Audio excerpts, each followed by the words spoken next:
السلام عليكم ورحمة الله وبركاته، حياكم الله يا شباب وأسعد الله أيامكم. شفتوا الآن فيديو أقسم بالله إنه كارثة. يعني هذا لو الخبر يمكن شكله فترة نزلوا اليوم، والرجال بالهند بعد اعتقاله بعد أقسم بالله إيش من إجرام هذا. شفتوا تنتصروا على الحوثي؟ شفتوا تستعيدوا صنعاء؟ قلنا لكم قال كشك اسم الشعراوي مدري كشك رسيت منه. إذا رأيت طرفان يتحاربان ولم ينتصر أحد على الآخر فإنما أعلم أن كلاهما على باطل. عبق باطل مثل هذا في البخاء، وعادوا يعتقلوا أبوه مدري إيش. أنا قسم بالله ما قدرت أكمل الفيديو، شاهدت كقليل من الفيديو ووقفت أنزله. والله نحن ضايعين قسما بالله. شاهدوا الفيديو. بسم الله الرحمن الرحيم. السلام عليكم ورحمة الله وبركاته. بينما أنا بالهند معي ابني هذا رامي عمره 5 سنوات، تم اختطافه واغتصابه بالمخاء، وأنا اليوم من تاريخ 16/9/2023 اليوم علقه بالمخاء ورفض وعلى حسابي، يعني ولا أحد تجاوب معنا من طارق عباس أفراج عن المجرمين. تشوفوا الولد بحاله لأنه حي ولا إنه مات، مشلول فاقد الذاكرة وعايش على حفاضات. تشوفوها اللي على حفاضات عايش، يعني ما يقدرش يتحكم بالبال والبراز. ودحين احنا بالهند نعالجه و لا معانا لا على حسابنا يعني. والآن وقفوا علينا الدعم المنظمات الدولية مثل ما وقفوا عندكم باليمن.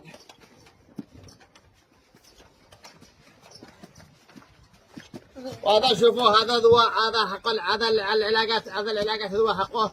وذا الآن احنا موقفين العلاجات حقه من تاريخ 11/12.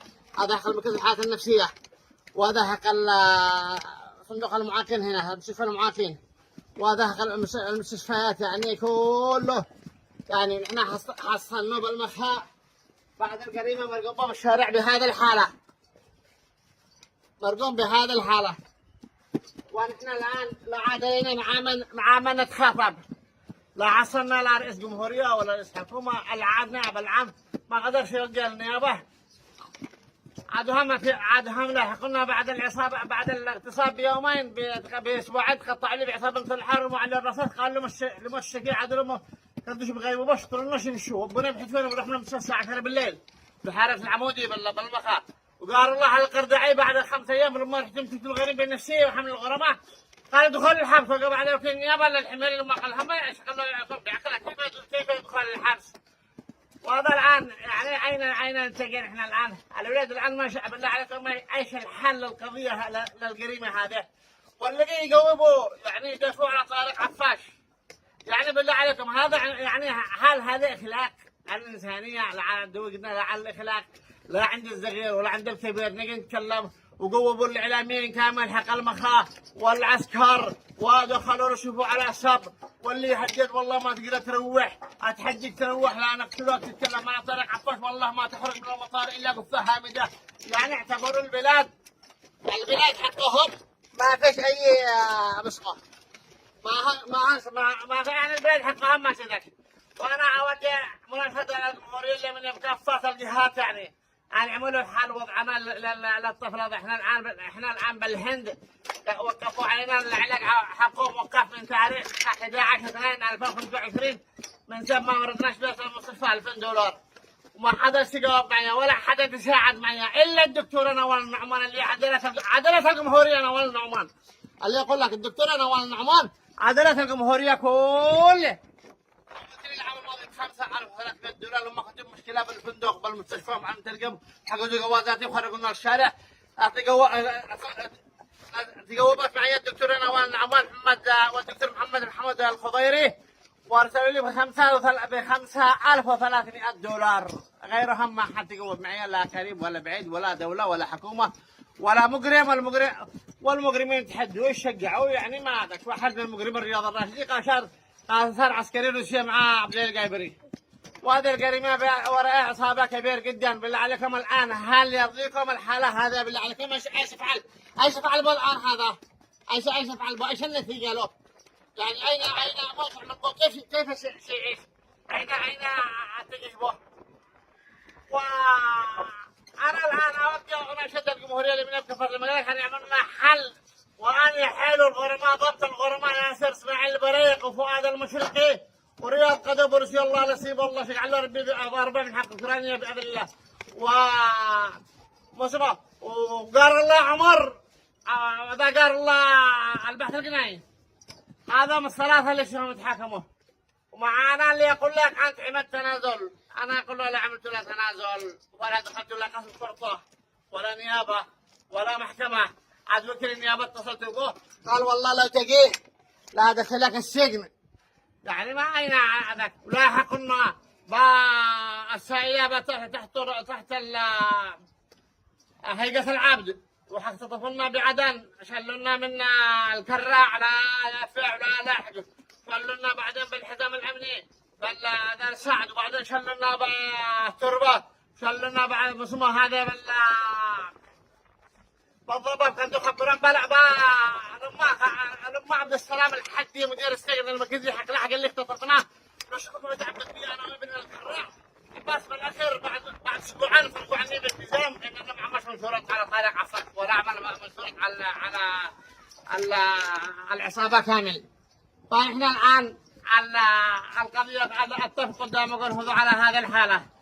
فهي حاله حفاظات فاقد الذاكره ولا يعني شغلنا خرعانه جزيت المستشفيات حق الحين كلها من مستشفى لا مستشفى من مستشفى لا مستشفى، والان وقفوا عندنا العلاجات. شوفوا زاد عنده الحاله زياده، وانا يعني قد اقول لكم ما حاش جواب معي الا الدكتور نوال نعمان الله يجزيه خير ويحفظه وينصر على كل اعدائه، لانه خلاك صفه ولم يدخل، والدكتور محمد الخضيري الذي جاوبوا معنا.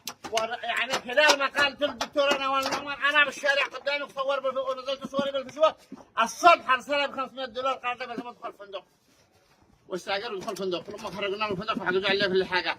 خلال 4-5 ايام حولت لي ب$5 $300 ما حول بس لا رئيس الجمهوريه ولا رئيس الوزراء ولا قائد المقاومه ولا قائد المقاومه الوطنيه اللي بالخطا طارق عفاش. وتواصلت بجميع نوابه واعضاء والقادات الوحدات العسكريه بالمخاوف كل ضباطه محسن الحزوره وقال هذا الحزوره قال لك انا ما ندخلش، يعني ما نفعل ولا ندخل بشغل نقدر نعمل حاجه ما ندخلش.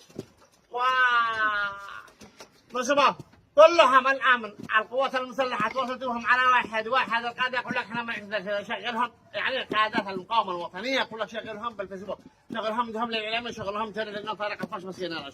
وانا الان اقول لك وهنا وصلت اجا مندوب طارق عفاش جمال دغماس للسفاره ومنعنا من كل حاجه ومنعنا من الدخول وافترى شهور بالرصيد وانا نقد بالسفاره ورفضوا يعملوا اي حاجه. قال لك ايش معك بالهند؟